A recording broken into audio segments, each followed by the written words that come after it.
because the number one question that I get asked the most is, Thijs, how do we lower cost per acquisition? How do I grow my e-commerce brand while being profitable? How do I increase my return on ad spend? And the secret is profit producing ad creatives. Now, what most people don't know about this is that there's actually a system and a quantity of ad creatives that you have to produce, and there's also a formula for creating profit producing creative ads. And this is for fashion brands or for any e-commerce brands for that matter. So in today's training, I'm going to show you how that works. Now, I got the training pulled up. There is a lot of things that I want to share with you. So bear with me, and then we can really get into this.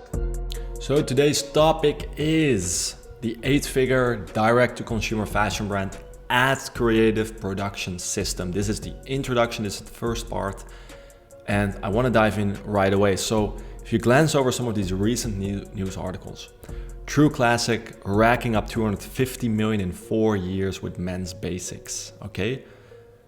Kim Kardashian, this is 250 million a month, bootstrapped. Kim Kardashian Skims is now worth 4 billion. I just heard yesterday they are about to go IPO in the next couple of months.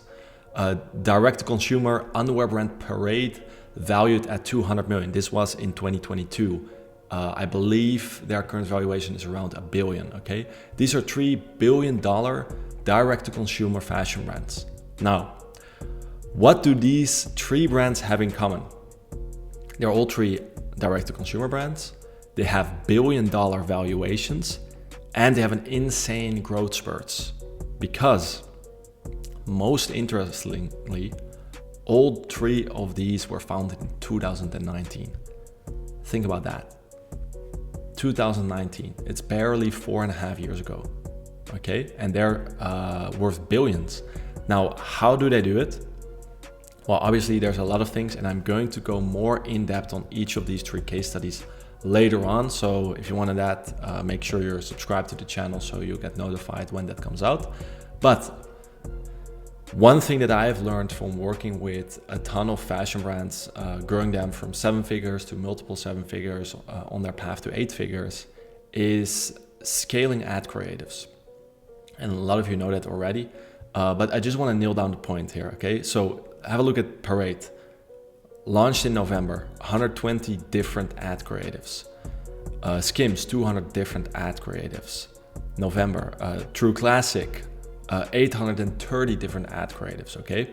Now, I know that this is not even all.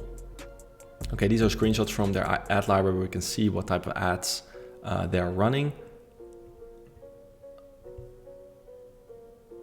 Oh shit. Okay, there we go.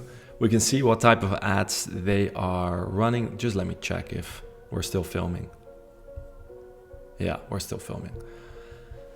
We can see what type of ads are running. So you can spy on their ads, but most importantly, you see that they're running a ton of ads, 830 ads for True Classic. Now, how do you create 830 ads a month? They're probably not doing 830 a month, but they're doing a lot. Most fashion brands, they think they're doing a lot with doing 20 ad creatives a month. I can tell you that is not a lot, okay? If you really want to scale to the 8-figure level, you need a lot of viral ads, you need a lot of winning ads. This is the system on how to do it, and here's how to get good ads. So, general principles of ad creation. Let's get into the juicy part. We're just going to use the ADA method, okay? I'm going to be focusing on fashion in this training to keep it simple, but you can apply this to any type of brand. ADA, attention, interest, them in more, curiosity, then spark desire, and then have them take action, okay? Very simple. In fashion, we do not have to complicate it. Shoot a lot of content, find different angles, hooks, and then play around. Then during the post-production, find an interesting hook, show some more of the product or of the whole collection, and then give a call to action. Sometimes you can even skip the call to action because Facebook will have the blue shop now banner, or Instagram or Twitter for that matter. Okay, the call to action is built into the ad platform. And as you can see, it's not rocket science. Okay, but it doesn't come natural to everyone. So there's a little trick for this.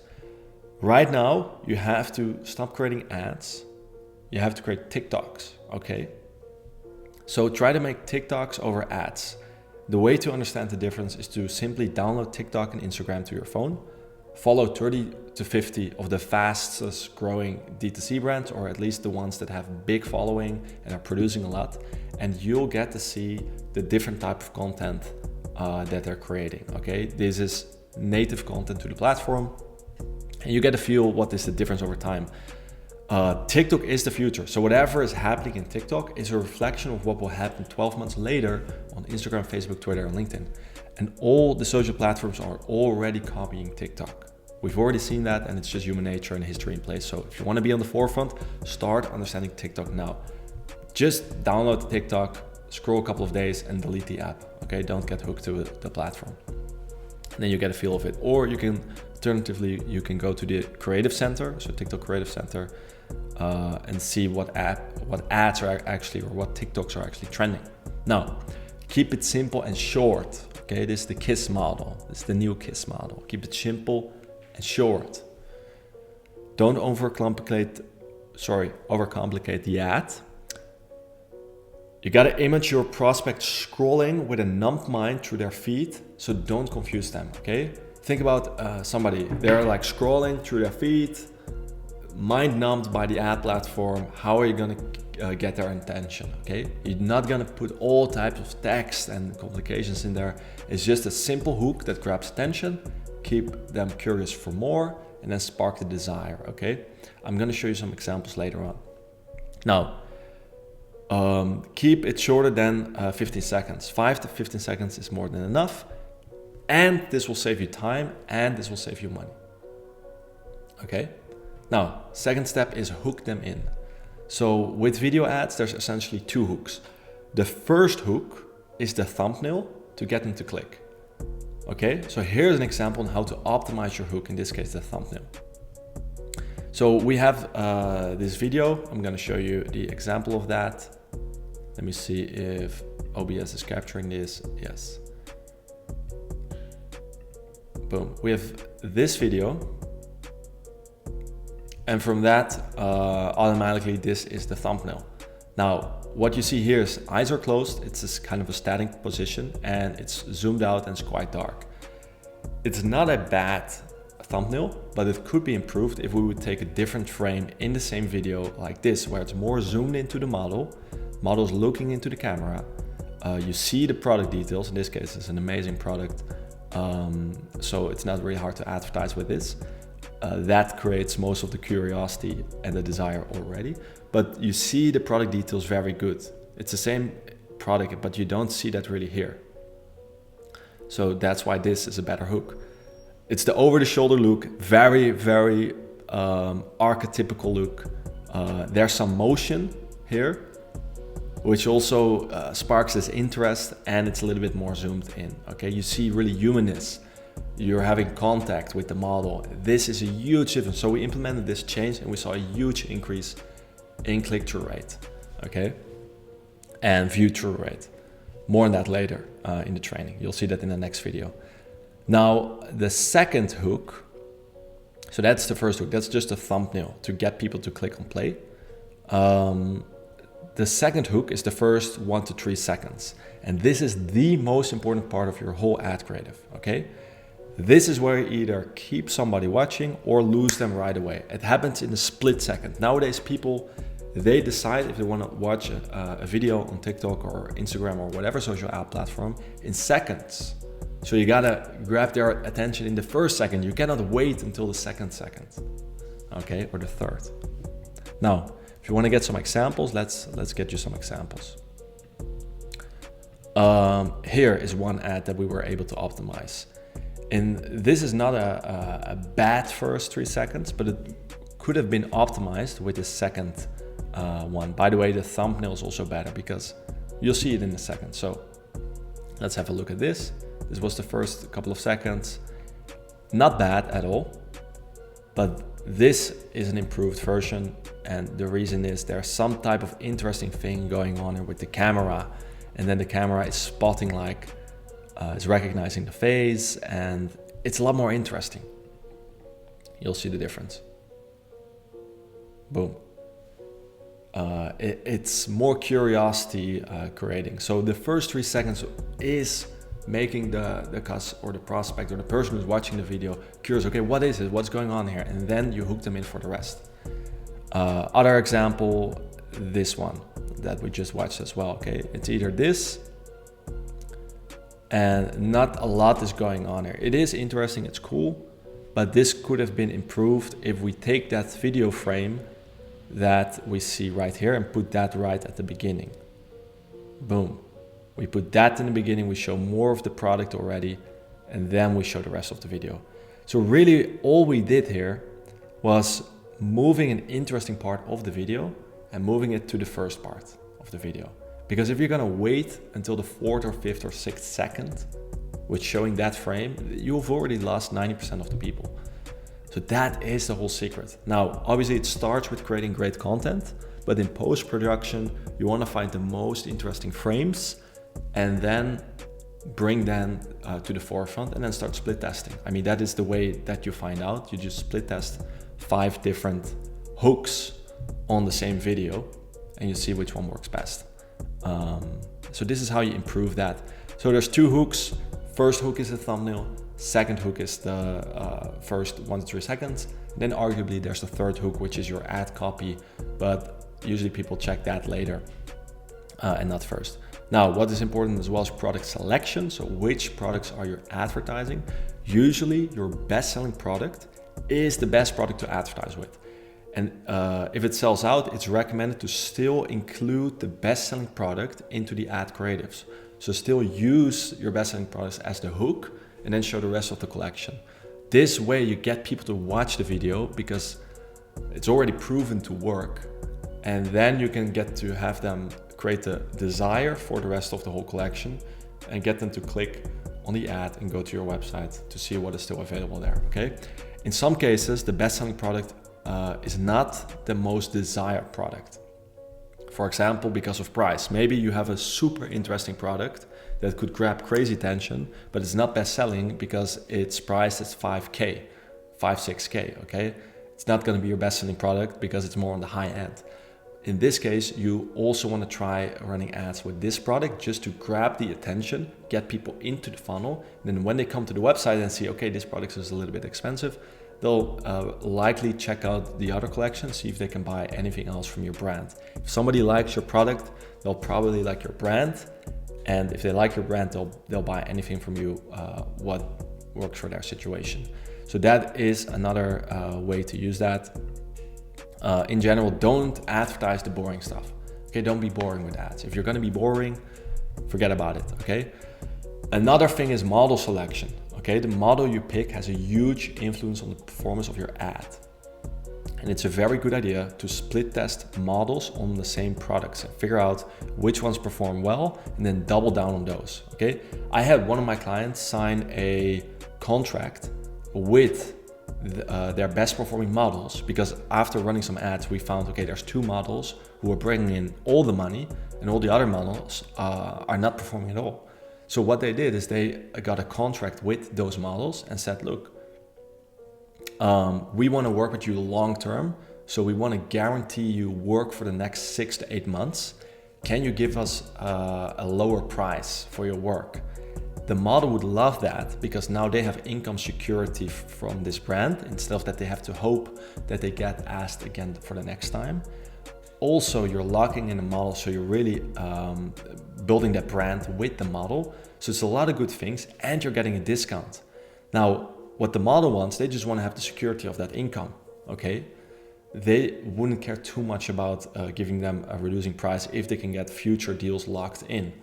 Now what they have instead is locked in a model that performs extremely well and they don't have to know that. They don't have to know that fact.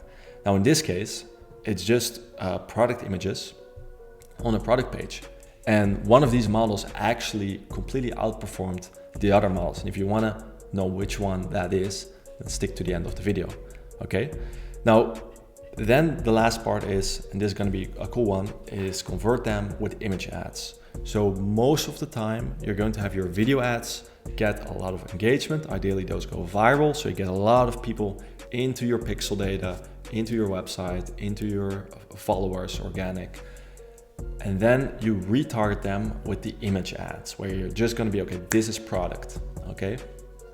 Get this, you will want this. You can use some creativity in there, which I'm gonna show right now, okay?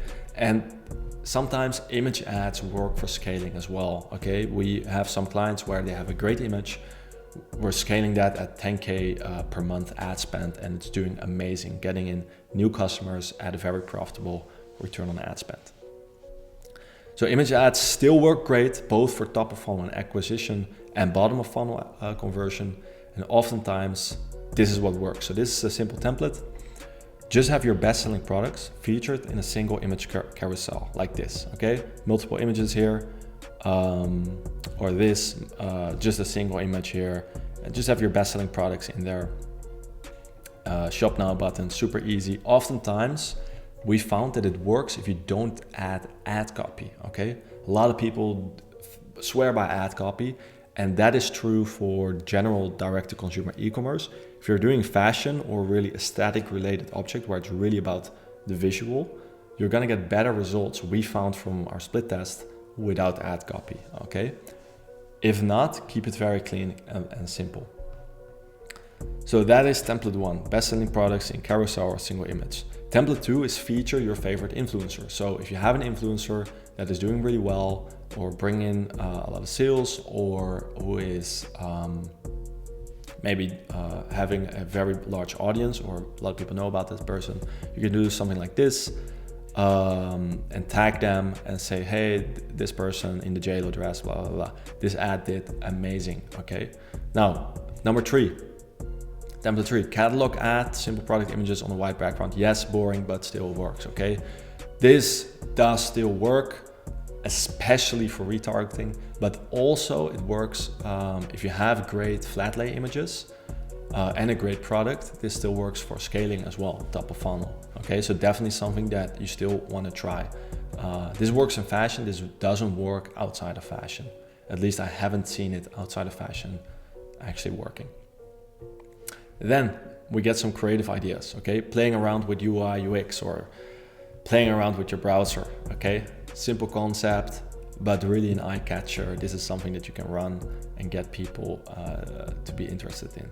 Alternatively, you could, for example, say, what is the hottest fashion brand right now? Type that in on Google, screenshot that part, and then add pictures of your brand in the answer results of Google, that it looks like you are the hottest brand. And obviously you can get more creative like that, not that you're really faking Google results, but that you're making kind of a funny joke out of it and people would understand the clue.